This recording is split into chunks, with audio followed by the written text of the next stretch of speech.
Amazing. We're live, everyone. Welcome to another live of us that is a mixture of the Ask Your Mentor Anything and success stories that we're going to discuss together today. We have Antonio Gualardia. Am I pronouncing correct your name, Antonio?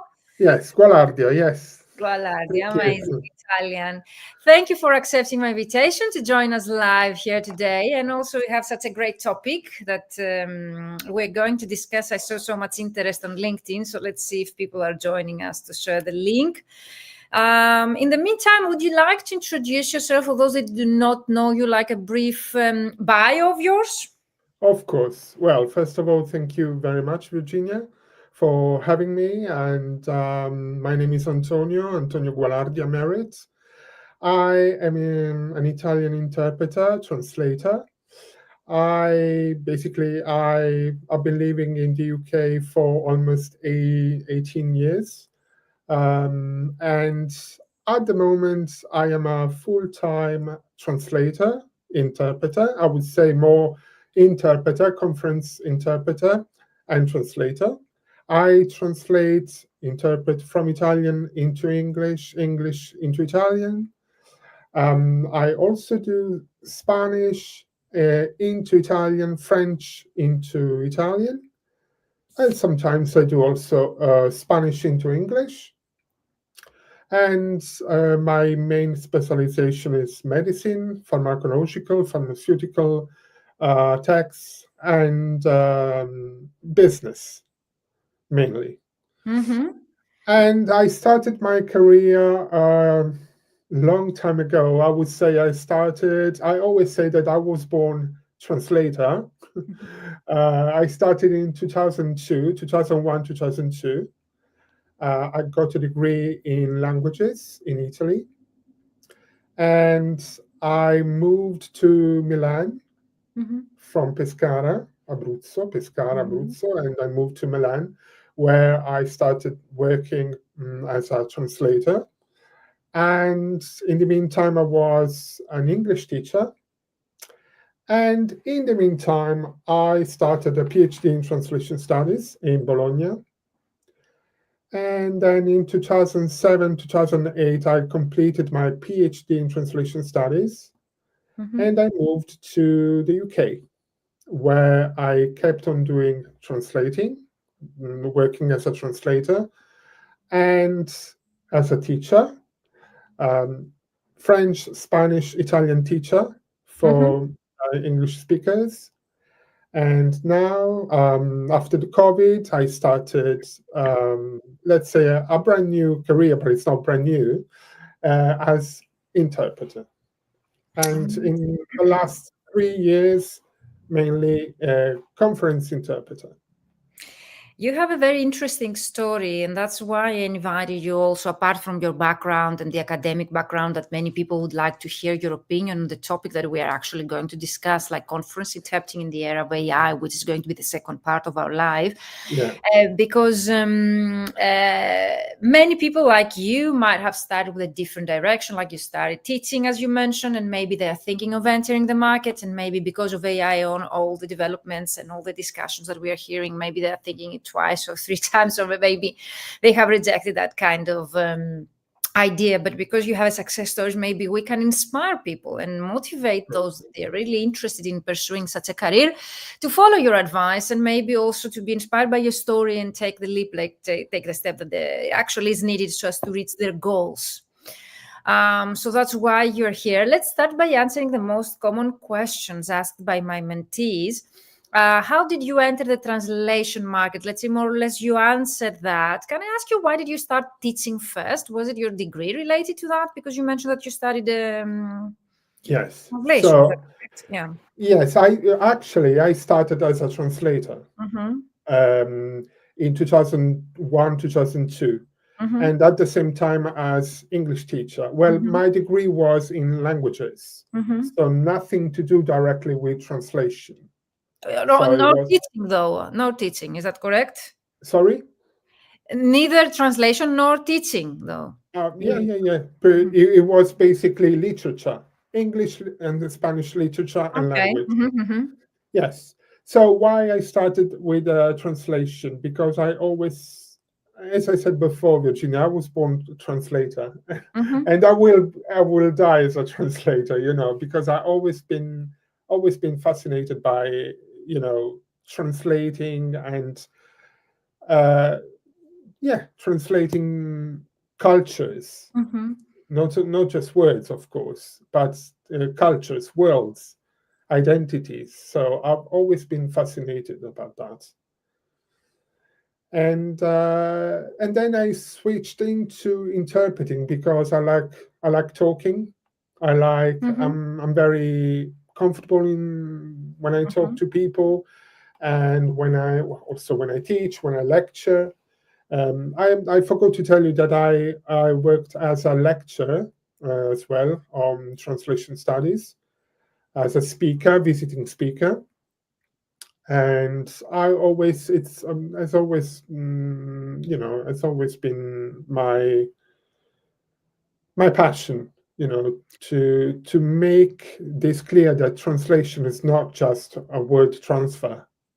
And what It's made you to change, let's say, that career path, that you're such an established, colleague in the academic field as a professor? What made you, let's say, change your path and becoming, as you mentioned in your title that you chose to discuss today, for a full-time, is that correct? You mentioned Yeah, for a full-time teacher to actually freelancing, full-time freelancing, is that correct?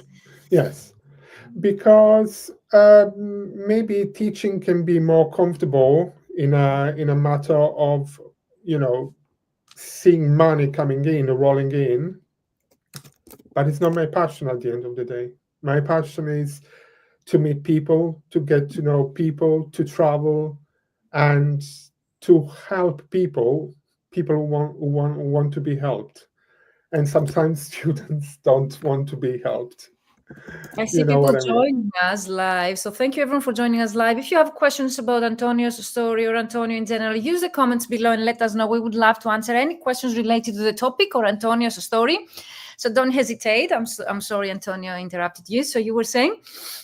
Yeah, no, feel free to interrupt me, Virginia. And hello everyone, and feel free to ask me any question. Thank you so much. Yes. So basically, as I said, I always wanted to be an interpreter. Mm-hmm. I remember I think that I was probably 10 years old when I was watching TV and I saw this person, this Mm-hmm. lady, Mm-hmm. listening in English and replying in Italian or in another foreign language, and it was fascinating. At first, I thought it was fake, and Mm-hmm. I said, "Is this woman a human? Yeah. Can you do that?" I And see. yes, then I was always, and then I kept on, and I yeah, think many interpreters out there they will relate, uh, yes, let's say, with your story here. Practically speaking, so let's go to practical details. So if something is considering, let's say, changing their career, like what did you do to enter, let's say, the full freelancing, let's say, as an interpreter and translator? I know your story, but I'm asking you just to share, let's say, yeah, with the of rest of the course, people watching us, and maybe they will get inspired from your story as well. Of course, for those that they will stay until the end, we're going to share your portfolio you see here, which not yet. So as to showcase, let's say, also your expertise, your background, and also some marketing material we created together that I feel also very proud.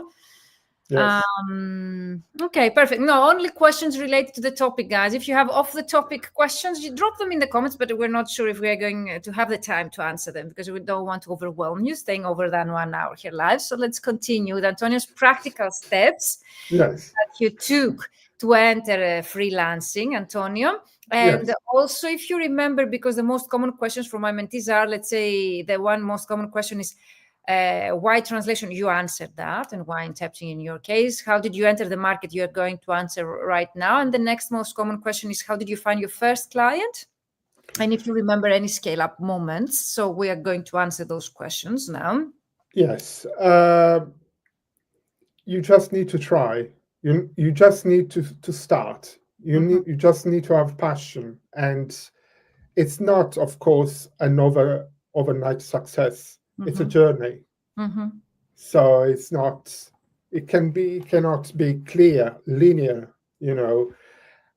But it's also a matter of learning. Mhm. Of course, you need to face fear and setbacks. Of course, it's normal, but it's life. It's a circle, you know. So to answer your question, Virginia, is you just need to answer to start. And in my case, I remember I started contacting agencies, Mhm. and I remember I must admit that at the very beginning I wasn't very successful because I was coming from a language degree. I had zero knowledge of translation. So can you imagine? I applied for as a translator, as freelance translator from Spanish into English, English into French, French in, because I didn't have any. Because I remember I had studied French in school, and I said, okay, let's try into French, you know. Of course, we are talking about ages ago, 25 Years ago? years ago. Okay. Yeah. So And do you remember your first client and the first project that you got? yes, Can you share? yes, it was a doctor. Okay. I was living in Milan. She was a doctor. Mhm.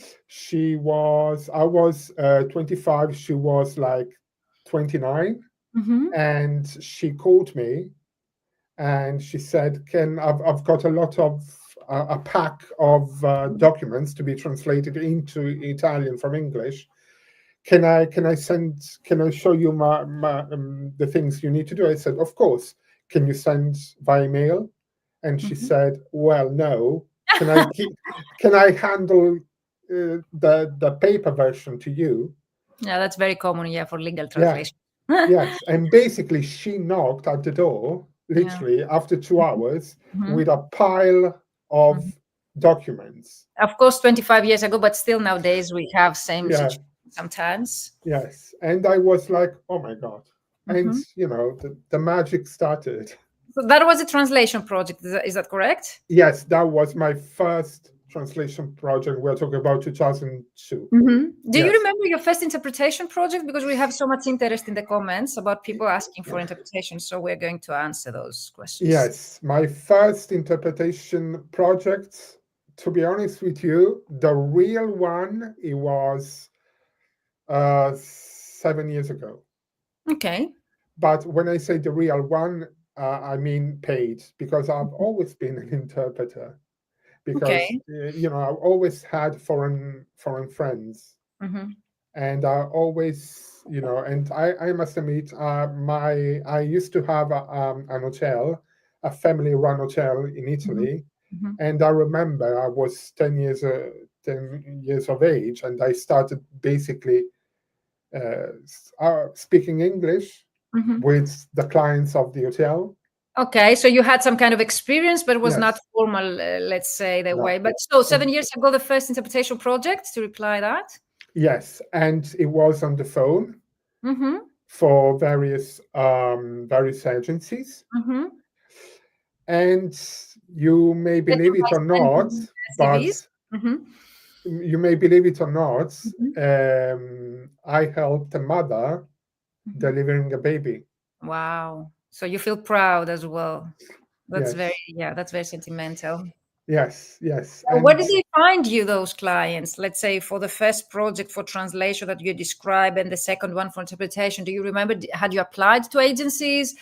Or was through word of mouth referral? Do you remember how did you get your first clients for both translation and interpretation project? yes, I remember on regarding translation in 2002, my mentor at that time gave me Mhm, mhm, some contacts because mhm, I completed a master mhm, in mhm, medical translations in a school in mhm, Milan. So I think my mentor gave me some clients. mhm. For interpretation, that was it? No, no, translation. Ah, for translation 25 years ago. Amazing. So you've been Yeah, into mentoring, which is the upcoming question. What's your relationship with mentoring? So you believe in mentoring many years of now. course. Okay. Yes. Okay. Of course. And for interpretation, how did you get the first interpretation project, your first client? Do you remember? For interpretation, I think, if I remember well, it was before COVID, and it was on Google. I started looking, and I remember the first clients, agencies, yes, and just searching on Google, I think, yeah. And the last question I'm asking from my mentees, let's say the most common question, is if you remember any scale-up moment that you have had in your career throughout the years. We consider a scale-up moment that you were able to earn a huge amount of money, that actually you were able to reinvest in your business, or a moment that you actually started getting the projects that you were wishing for, or a moment that you remember as lucrative or profitable, let's say, era in your career. Do you remember such a moment? Yes, I remember. I remember, to be honest with you, it was my first project in translation, for example, and it was 3,000 euros. Wow, I remember 3,000 euros was also my first scale-up moment. Yeah. Yes, I earned in 1 week the amount that I was earning, let's say, 3 months back then. So it was a huge success for me. Yes. So it was a similar story. Is that correct? Was from an agency or direct client? It was a direct client, I must admit. Yes, a direct client. So But we have also, yes. Also for the interpreting on the phone, I remember 500 £500 in a day. Wow. Which actually should be the minimum nowadays anyway. Yes. So we have such great interest in the comments. We have Dolores Rojo. Thank you for sharing your interest in the comments. Can you share with us where are you watching us from? I'm always very curious. So Dolores, if you would like to share also where are you watching us from? So Dolores says, what is your opinion of AI for linguists who want to be also interpreters in the near future? I assume that's your question, Antonio. You can see here on your screen the question. Okay. Okay. Well, first of all, thank you, Dolores, for this question. So it's very interesting. Now, I'm going to ask you a question. I'm going to ask everyone a question. Do you think that AI will replace interpreters? Yeah, very interesting question. So Dolores, Kevin, everyone that is watching us, let us know in the comments. Answer Antonio's question. Do you think that AI will replace us? And by us, Antonio, you mean linguists or interpreters? Yes, because it's linguist. It's an umbrella term, of course. Linguist can be a teacher, a language teacher, of course, which is we belong to the same family, but from different corners. So Argentina, Dolores from Argentina. Argentina. Thank you so much, Dolores, for being here with us. Great. And great question. So would you like to answer the question? And I can also give my insights, Antonio. Yes. So what is your opinion of, well, I think that we shouldn't be scared of AI. AI can be a friend. It can be a support for us. And AI I think, will never replace us, at least in our generation. Then, of course, we don't know what's going to happen in 50 years, of course. But if you think about it, when do we use AI now? How do we use AI now? So AI is used by users for travel situations. For example, my aunt doesn't speak any Spanish. My cousin lives in Spain now. She uses AI to get by. So travel situations, very basic communication. I don't know, emergency chats, or rough understanding of content. But I think our job is different. Our job is beyond words, beyond terms. So it's, especially interpreters, guys, we're talking about irony, we're talking about sarcasm, how to convey the message, the concept, not the word. So I'm not scared about AI. In a way, I love AI because I use AI. I must admit, I use it every day. To check a document, to double check a document, or to write a glossary. for my interpreting project. So AI makes life easier for us. So we always should consider AI as an ally, not an enemy. And of course, people may say, but clients started using AI instead of us. Yes, but What do you this think has about linguists that will want also to be interpreters in the near future? That says Dolores. So I assume that Dolores is thinking of turning into interpretation as well. What do you think? Would you agree with that, Antonio? What's your opinion? Is that an option, let's say, to overcome any AI, let's say, limitations that we're going to face? But it depends on what we mean when we say linguist, because I assume translators, but yeah, Dolores, what do you mean by linguists here? So let's ask Dolores directly. Do you mean you as a translator, Dolores? What do you mean linguist in general? Are you a copywriter? Are you a localization expert? What's your language specialist that you mentioned on your profile? Applies for, like, what is it about? Like, thanks for your super interesting conversation, for being positive. I'm with you too. So Dolores agrees with you, Antonio, that we're not going to be placed soon enough. But Dolores, can you share with us, like, what do you mean by linguist? So maybe Antonio's answer can be more precise to your question. In general, let's say, waiting for Dolores' answer, I would say that adding interpretation on your portfolio, yes, translators mainly, she says, Dolores. So she means, like, as translators, to add interpretation in the portfolio, let's say, or the service. So for me, adding interpretation, Dolores, practically means that you're going to add another service. For me, it's very difficult as a translator to do interpretation because you need to be very highly trained to do that. Especially if it's going to be simultaneous, if it's going to be very highly specialized, like medical, pharmaceutical fields, and you need to be very good at what you're doing. Otherwise, I don't think that the industry will keep you there. So if you're considering entering that market, that's my, let's say, opinion, but I would love to hear Antonio's as well, that I'm not an interpreter myself, even if I had 2 years studies, like my degree has 2 years studies of interpretation included, but I'm a certified translator, graduated from my university. I believe that is a good option. I don't feel that translation is more, let's say, is in a worse case right now, worse situation, rather than interpretation. I think both of those services are at the same stage. So I don't feel like by becoming an interpreter, you will be able to overcome any, let's say, difficulties that we're facing in the field or in the industry in general. So I see that Antonio agrees. Yeah. So I don't feel it as an option to overcome. Getting more direct clients or changing your client acquisition strategy, for me, that would be the best way to overcome right now AI implications in our field, because direct clients will be the least ones to integrate AI in the translation interpretation processes.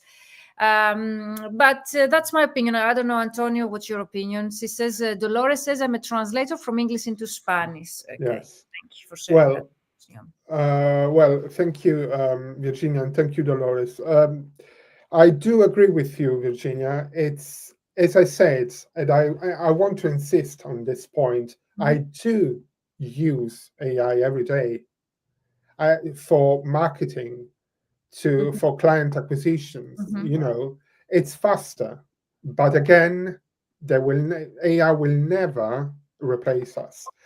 My question, I'm going to ask you a question. Have you ever tried using ChatGPT for a translation?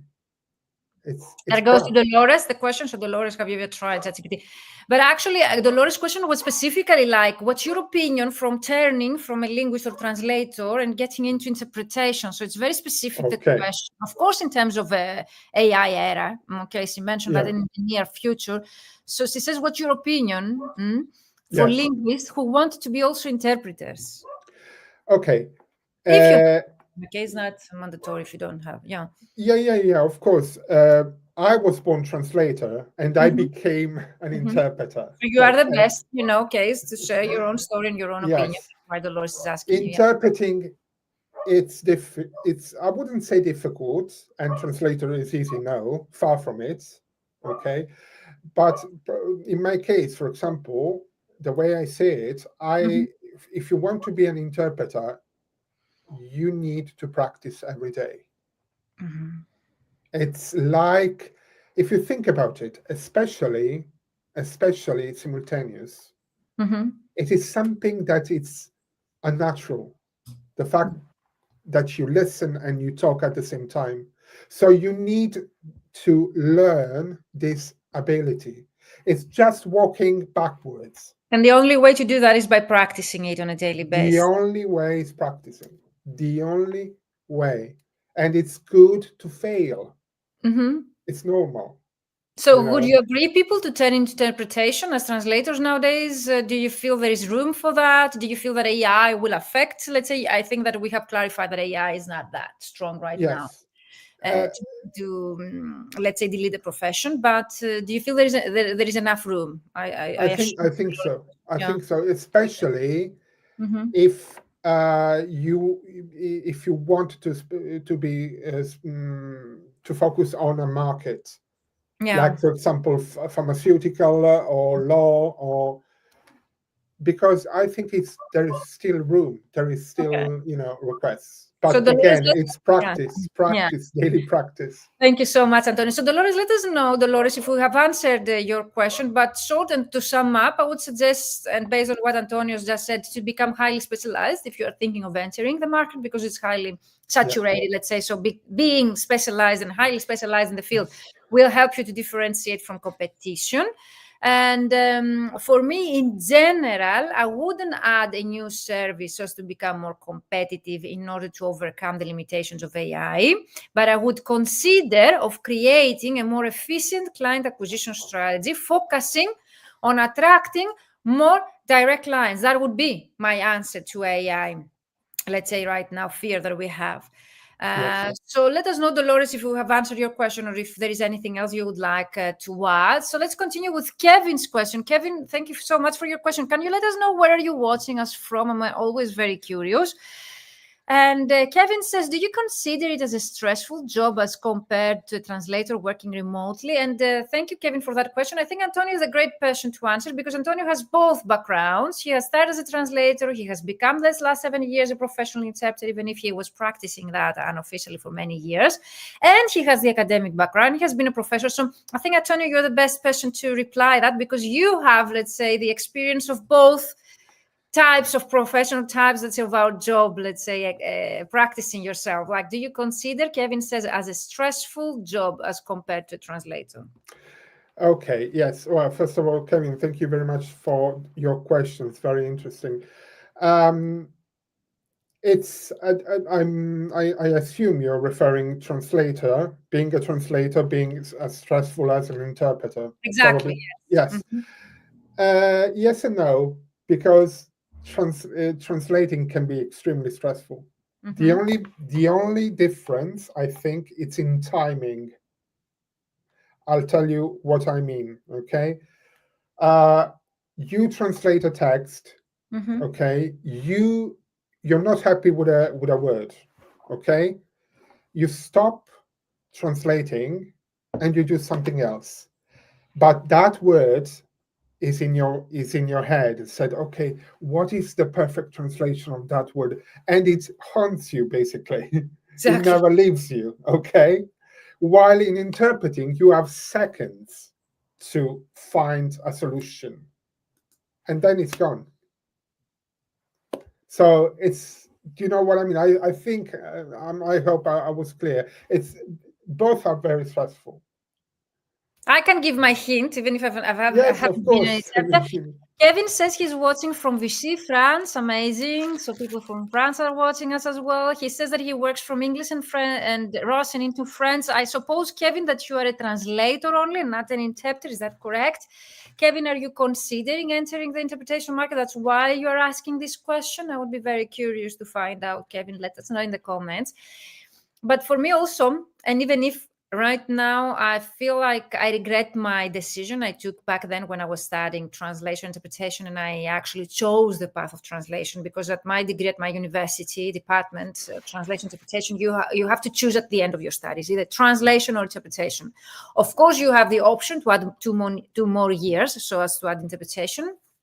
But I decided to go full translation because of the stress. So stress, Kevin, was one reason I didn't take that path, even if nowadays I regret it because I speak very fast and I have a good, let's say, in Greek at least, good pronunciation. So I feel I would possibly be very good at that if I was trained enough. But the stress that you are there and you need to make a decision on the one term, for example, that Antonio gave an example, and you cannot take it back. And you don't have the time to research like you do with translation. It was the reason that I didn't select interpretation. But again, if you feel that you're very good at, go for it. And here, for example, in Greece, it's very well paid. So we have a minimum for a full day translation. I'm not referring to remote interpretation or phone interpretation, but conference interpreting, okay, is highly paid here in Greece, especially if they really value your skills. And it's for less budget sensitive industries like pharmaceutical or business and people that really focus on the high quality. Those are my 5 cents, let's say here. Thank you for your answer, says Kevin. He says, you're right, I only translate, but might be considering switching to interpreting. You can switch or you can try both, Kevin, for a while would be my suggestion. But can I ask why, Kevin, you are considering entering the interpretation? I'm very curious as well. I feel like, is it the fear or the threat of AI that people in the comments, they have such a question, most of them turning from translation to interpretation. But definitely I feel that interpreting has different skills that you need to develop, and actually the practice that Antonio mentioned that you need to practice on a daily basis, otherwise you've lost the train, let's say. But if you have questions for Antonio, let us know in the comments, because Antonio is the perfect example. He has been a translator and interpreter himself. He has turned from a full-time employee into full-time freelancing.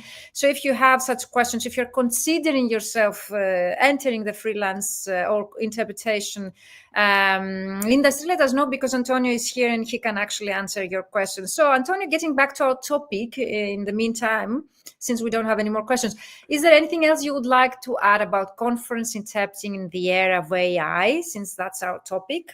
Yes. Yes. I read a lot of articles of clients, direct clients, starting using AI for conference gigs, and it's a disaster.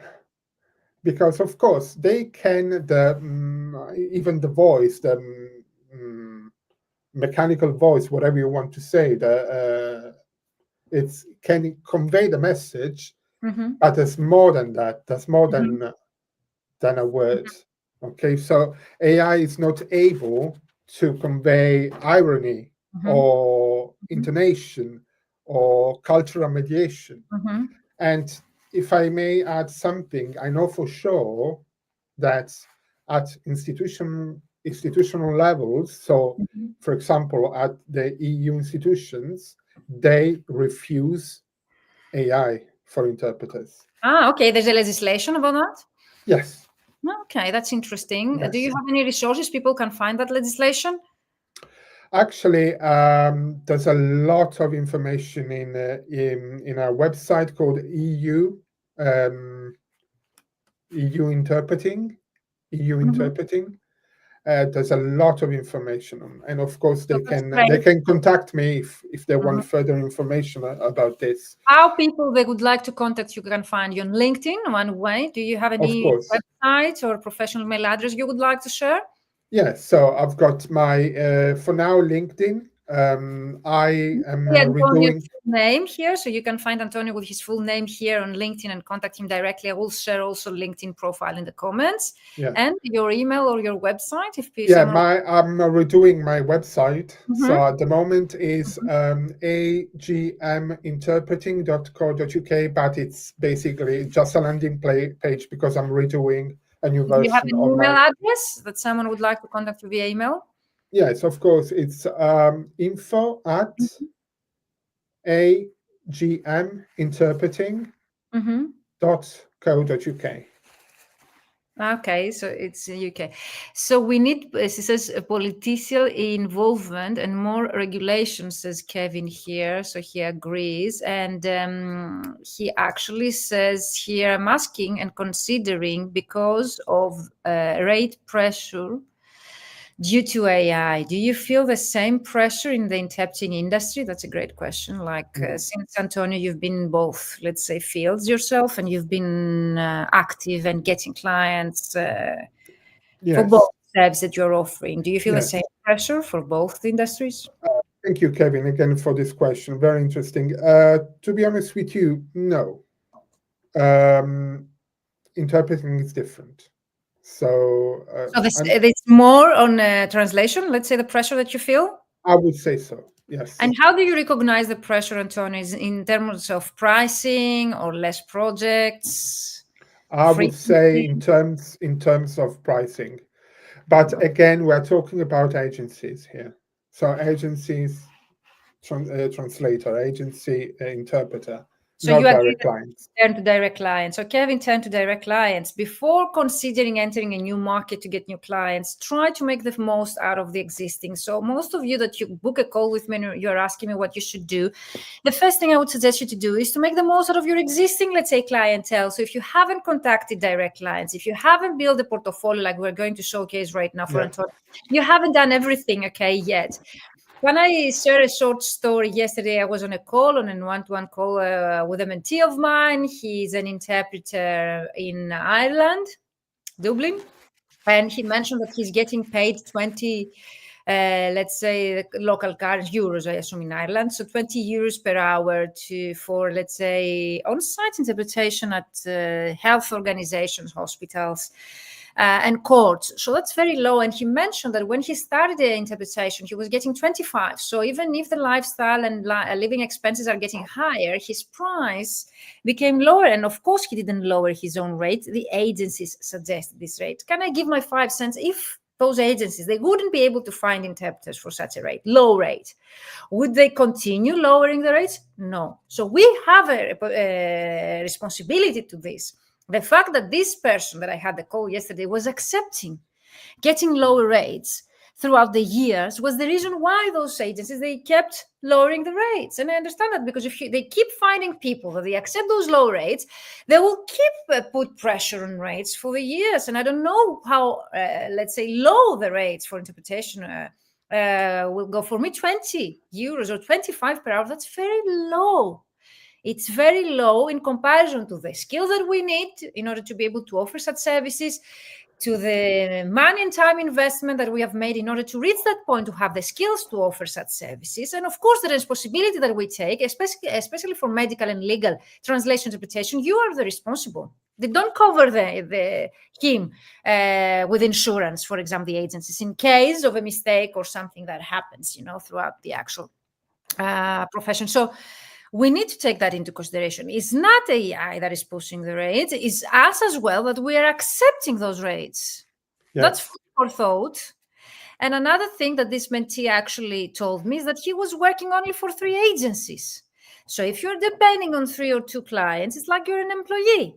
If they are going to push the rates down, you're going to accept because you don't have more clients. What I'm teaching in my programs is how to be able to get on a consistent basis clients using AI or any other marketing tools, so as you to be able to replace the bottom feeders, to replace the low-paying clients with the better-paying clients. So that's food for thought. I don't know. I would love to hear your opinion in the comments. That's a real story, Antonio, that I'm sharing with you. It's very low, isn't it? The price that actually interpreters is getting paid in Ireland. It's very low. Yeah. So if I may step in, Virginia, probably your mentee is working for community interpreting, right? I don't recall, but he works only for hospitals and courts. Okay. Yes. So that's, to be honest with you, that is a very interesting point, Virginia, because we need to learn to say no. Exactly. We need to protect the category. Mm-hmm. And things will come back, guys. I'm sure. I'm going to be very quick, Virginia. I need to tell you this story. It was probably 6 months ago. I accepted a face-to-face community interpreting gig. I went to the hospital here in Manchester, Mhm. Mhm. and there was this lady who was who couldn't see. Okay, Mhm. she was Italian, Mhm. and as soon as she heard my voice, she said, she almost burst into tears and said, "Oh my God, so you are Italian?" "Yes, I'm Italian." "So you From can yes. speak Italian?" Because apparently this agency hired the previous interpreter was paid peanuts, and that previous interpreter was They not didn't speak. professional, was not Italian, and couldn't speak proper Italian. That's why Kevin says we need more, let's say, regulation. Yes, Yes, yes. So we need to learn to say no, because we need to protect our category, and exactly. So, we need to yeah. protect clients. My 5 cents on that would be, Yes. let's say, the most common answer when I say to people, say no, okay, or reject a project. They tell me, but Virginia, I need to make money, or I'm desperate and I need to pay bill. If you know, and if you knew, because most of you do not know how much you need to charge in order to be able to make ends meet or to make a profit, and you get accepted the rates that the agencies they're giving you, the clients are giving you, so you end up by the end of the month not be able to pay your bills, okay, or to cover your expenses. Who's that responsibility and let's say the blame? It's ours. First of all, we need to be professionals. We need to know how much we need to charge in order to pay our bills. That way, we wouldn't have accepted those rates if we knew how much we need to charge. And if we knew the moment that we were accepting this project that we won't be able by the end of the month to pay our bills by accepting those rates, and we're actually working for free for those clients, we wouldn't have accepted the problem. So that's an excuse for me that I don't have clients or I don't have income, I need to work. But if you work for peanuts, first of all, you won't be able to pay your bills and you're working for free and you do not know that yet because you do not know your threshold, the minimum that you need to charge in order to be able to cover your expenses. Second is what actually Antonio just said, that we have responsibility to the whole profession. The moment that we accept lower rates, either we know it or not, but most of the times we know that we're accepting very low rates. We have responsibility, okay, against and towards our whole professional industry, because by accepting those low rates, more and more clients will be asking for those rates, and that is lowering the whole profession. That's why we're here today and we're discussing again about pricing and very low rates, because we have made that happen. Of course, the clients, either they are end clients or agents, they will be asking for less and less and lower rates. It's our responsibility not to accept it and to protect the whole profession that way. It's not about us and making money only. It's about our responsibility towards. So I have more than 60 client agencies, and the pressure comes from everywhere. But you're right, we have to protect ourselves. So Kevin, have you tried getting direct clients? No. So you have 60 agents. Try to work with direct clients. Maybe it's different, okay? But I remember that when I started contacting agents, I had contacted 200 agents in 1 week. I was desperate. You don't need to be desperate, but right now, only on pros.com, there are 80,000 agencies registered there. So by working only with 60, that's a good number, Kevin. Congratulations to you. But replace the bottom feeders with better paying clients. And there is always the option for direct clients. Have you tried working with direct clients, Kevin? I'm always very curious. But let's go to 3 last questions about the topic. So, Antonio, do you use AI apart from marketing in your interpretation service or translation service? Do you use AI? Yes. What tools? To I use AI to create the glossaries, Okay, that's basically. interesting. Are Yes. there any tools that you would like to share that you've been using and you find them interesting and helpful for other colleagues? To be honest with you, the paying version of the ChatGPT, the paying Okay. version. That helps you also with interpretation and translation projects. Yes, it's faster, and Mhm. yeah. And what's your advice for someone who would like to enter the market, the interpretation market, since our topic is conference interpreting? What's your advice for someone that would like to enter, either translators changing from translator, getting into interpretation, or in general new colleagues that they would like to enter the conference interpretation market? Yes, I would say go to school, go Mm-hmm. to a good university, Mm-hmm. because of course you could do on your own, but Mm-hmm. you need constant feedback, Mm-hmm. and you need practice. But Are when there I any say practice, I mean every day. Are there any courses that you suggest? Well, in the UK, where I live, there are, for example, I went to the University of Leeds, which is very good. It's considered one of the top 3 for interpreting. I would also suggest London Metropolitan.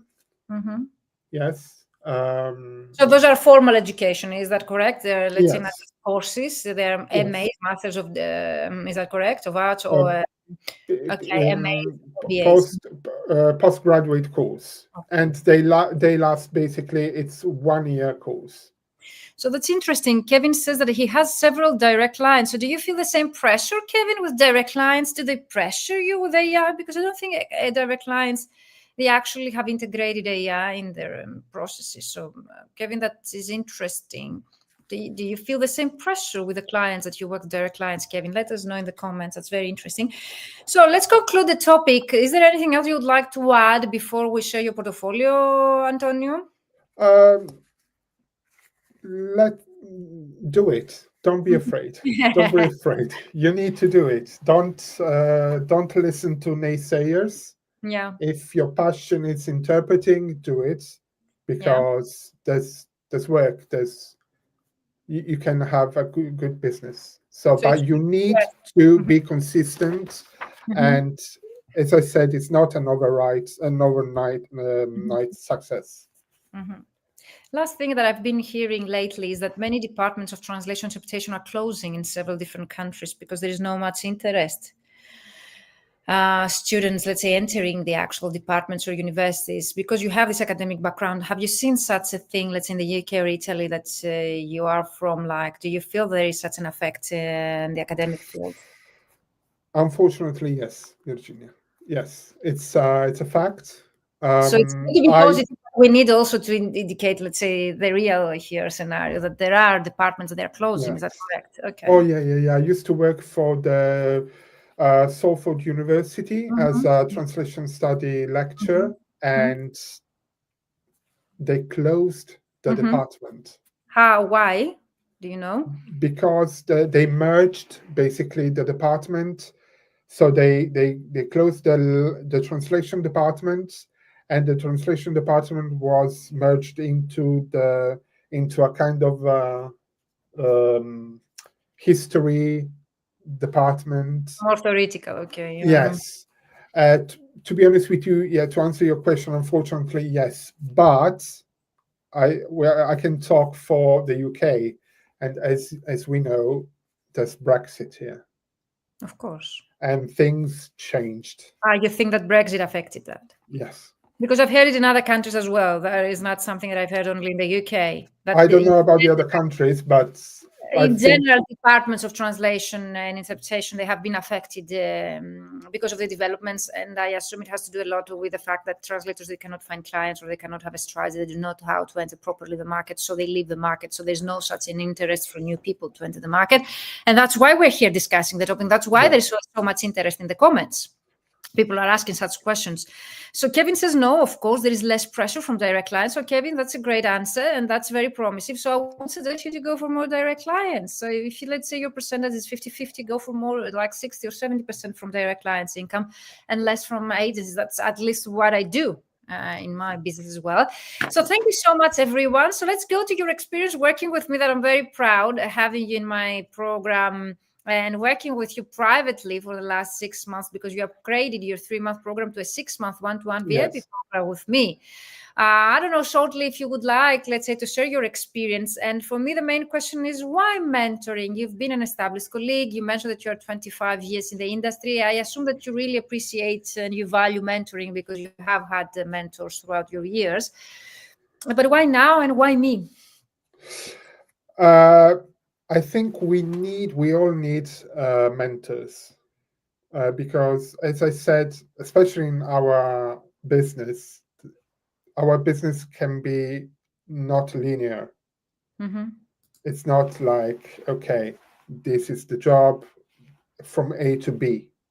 No, it's up and down. Let's face it. And sometimes we need someone who can boost our I don't know how to say, who can boost us, yes, who can say keep on, and I chose you because I really enjoyed, the process. I really enjoyed this journey. As I said, it's a journey. It's a never-ending journey, of course, and I learned a lot. I learned a lot of things that I knew in a way, but I didn't experience. So I really would say, if you can try try the mentor So I with understand that you her. enjoyed the process, and thank you so much for your kind words. But before joining the program, you didn't know the process exactly, and you didn't know me well. Is that correct? So for people that they might be thinking of joining my program, what made you to make such a decision, which is quite an investment for most of colleagues Yeah. they see it? What was the reason, if you remember? And then we're going to your portfolio. To be honest with you, Virginia, I've been following you for a long time. That's good. That's good to know, Yes. because people, the silent people buy. So I have many Yes. people who might be following me like Antonio, but they are Yeah. silent ones. So I do not know you guys. Say hello if you're here, or send me a message. I would be glad. So I built some kind of trust with you by sharing other stories. Yes, and I know that you started Mhm. a long time ago for free. Of course, that's true. If So someone, it's yeah. something we need to consider. That means that you you got passion for this. Oh, that's the So, reason. Start with your why, guys. If you don't have passion for what you are doing, you are going to leave it sooner or later because oh of the yeah, yeah. difficulties that you are going. It was not easy for me to offer that, but if I was not that passionate about helping other colleagues and also the market in general and raising awareness around our profession, I wouldn't be here, because it's not that easy. So thank you so much, Antonio. I really appreciate. So one of the successes of yours, because I feel like we have many successes to share. I don't know if there is one success that you would like to share with the rest of the people, or one benefit of working with me throughout the 6 months. Is there anything you would like to share? Is your portfolio that I'm going to share. But before that, Yes. is there anything else that you would like to share as a success to people that are watching us? Like if you had one thing to share. Okay. Yes. I think the most important thing, it's about direct clients. I finally understood how to approach direct clients. That is, you need to focus on the needs of the clients. So everything needs to be client focused, client oriented. That's So something that you can have 3 PhDs, you can have all the skills, but you need to put under the spotlight your clients. In that way, you will attract the clients. So thank you so much. I'm very happy that It's I was true. able to help you Yeah. identify that. And I really appreciate your insights and your time that you spend here, guys. So one secret of mine when it comes to getting direct clients is creating very strong portfolios.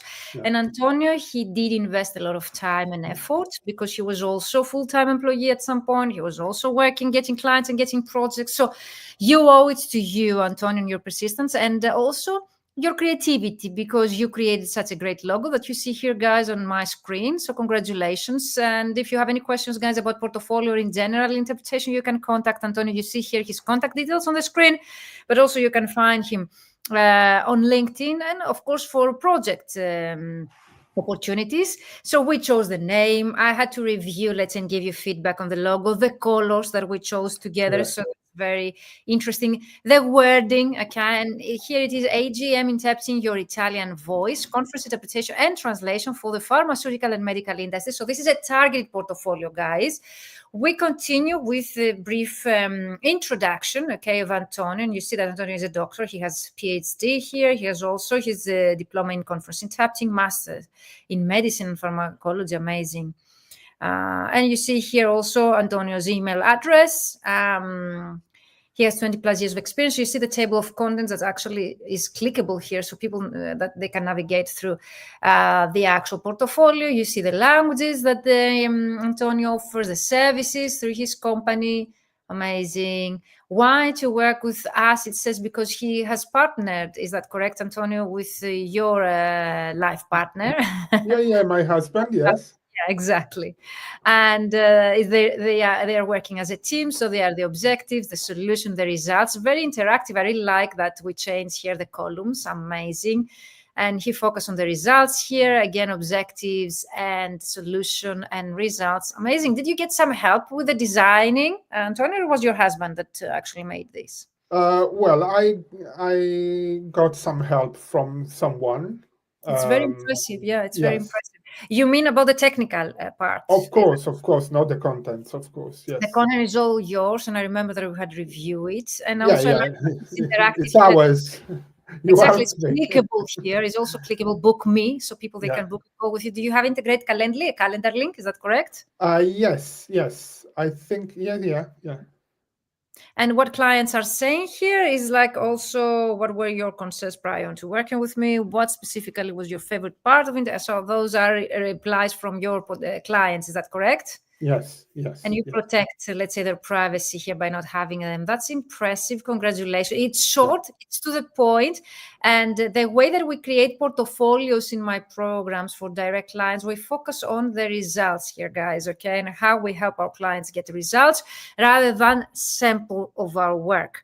So we don't focus, because there is a misconception in our industry when it comes to portfolios, both for translators and interpreters, that we need to include, let's say, sample of our work. And I don't know interpreters how they create sample of their works, but I know, for example, translators, they put shows and target text and they share projects they have completed as a sample of their work. But that's not what it works for direct clients. If you would like to start attracting high-end clients, high-paying clients like Antonio, he does here through his company, you need a portfolio that showcases the end outcomes, results, and benefits that the clients get by working with you. Because most of the times, the direct clients, they don't have the linguistic skills to evaluate your sample of work that you consider as a portfolio. So by sending, let's say, 20 PDFs of previous projects completed, especially if they're not anonymized, maybe you are breaching an NDA most of the times. But in general, sending sample of your work, in case they don't have the linguistic background, you're losing your time. If you would like to build trust, because that's what we're missing with end clients, direct clients, and you need to build that trust, you need to share such kind of portfolios. And of course, you don't need to mimetize, let's say, Antonio's portfolio. You need to create something unique that is all about you and makes you different from all the competitors. Thank you so much. Is there anything else you would like to add, Antonio, about your portfolio? Something you would like me to showcase that I didn't? Yeah, you need to focus on the benefits that the clients can get. It's on the third slide, I think. Okay, let's go If there. you click very quickly. Yes, here, before. Yes, so case study 1, you need to focus on the benefits. And it's clickable immediately. That's very lovely. Yeah, it's also very nicely done. And you have the date, the type of client, the type of project, the objective, the solution, the results. That's amazing. So you need one slide that shows the 3 as well, technically speaking. Yes, the results. That is what they are looking for, guys. They are very selfish. You know what I mean? They don't care about your PhD, if you're what they can get. Doesn't sound very polite, but that's what guys build trust. Before they trust you, okay, they won't be interested about your degrees or credentials or sample of your work. That you need to first build trust with end clients, especially if they have never heard of you before.